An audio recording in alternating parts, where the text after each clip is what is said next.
Ние, родителите и семејствата на починатите деца, чувствуваме морална и човечка должност јавно да се обратиме.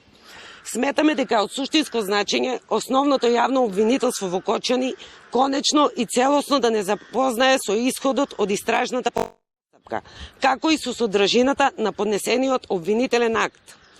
Кои физички и правни лица се опфатени, против кого се води постапката, а кои лица се изземени од одговорност. Неприфатливо е за нас, како родители, најдиректно засегнати, да добиеме информации преку медиуми или неофицијални канали.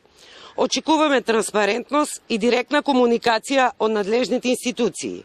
На нашите деца никој ништо не помогна, само помогнаа што и затворија вратата и што многу повеќе уништија. Да е била вратата отворена, немало е толку да бидат уништени и ќе се спасили. Мојот ангел Моника не почина од болест. Ја убија. Корупцијата и криминалот, таа имаше најголема желба да се бори против тоа.